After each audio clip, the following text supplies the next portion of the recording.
Planet Zoo has been rated E10 plus by the MSRB for crude humor, mild blood, and mild violence. It has been approved for all persons ages 10 and over. This video is brought to you in part by The Night Sheriff by Phil Foglio. Bartholomew Zenon's Zenon Land is protected by the Night Sheriff.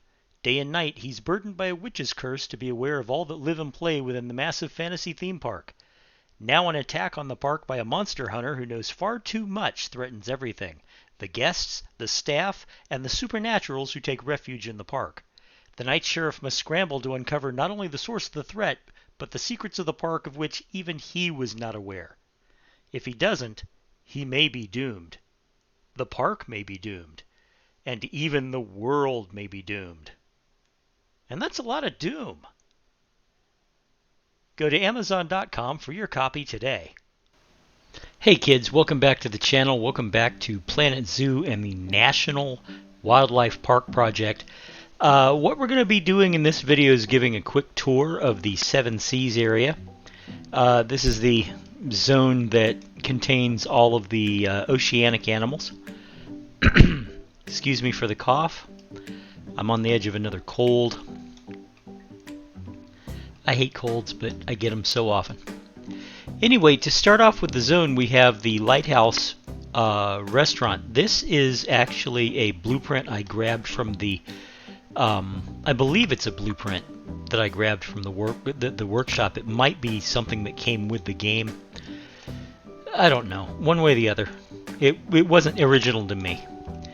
But over here on the other side of the other side of the path, we have a just a memento shop, and that is one of the things that came with the base game with the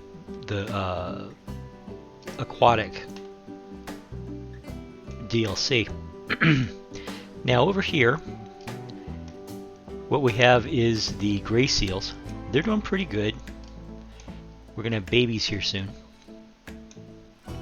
And, of course, there's a lot of trash because I forgot to put down benches and such next to a restaurant. So, yeah, that's going to happen. Now, up here, up this direction, you've got a split in the path. You can go forward to get to another set of shops here on the right. And then over on this side, you have California sea lions. And they are also doing well, and they also... Whoop, too far.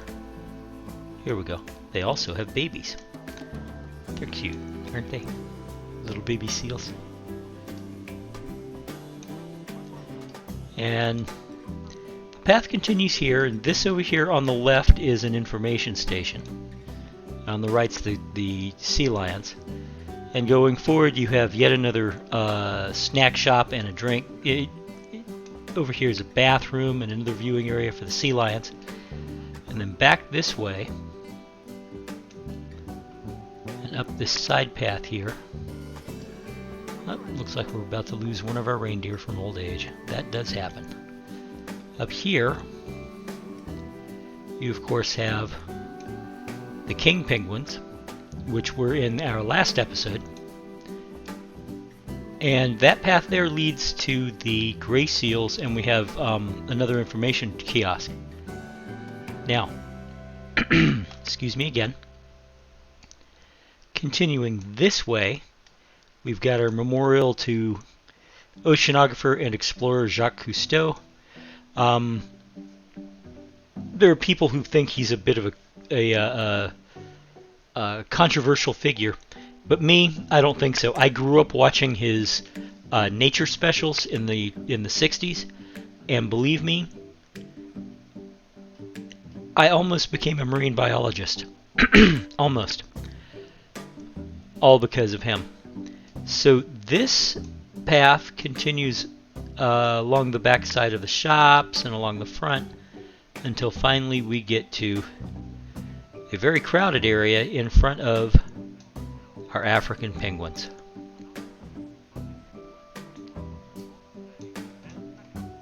African penguins are doing very well. We've got lots of little babies. They're enjoying their time here. Now the African penguins are they are the only ones who have an underwater viewing area. Technically, and by that I mean, you know, we've got a tunnel. The tunnel is actually under the habitat. So you can see, you know, people do occasionally go down there, believe it or not, even though it's empty right now. Like I said, this is a little crowded. And over here, on the left-hand side, you've got yet more shops and another bathroom. And then around back this area, there we go. You have the entrance to the observation tunnel and all the staff facilities back here. So that's basically our Seven Seas area. I know it wasn't much.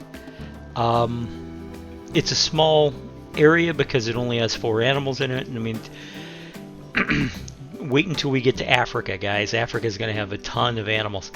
But it does fit in very nicely. It looks great. And as you can see, it expands the zoo brilliantly. As for what's next, let me get a drink.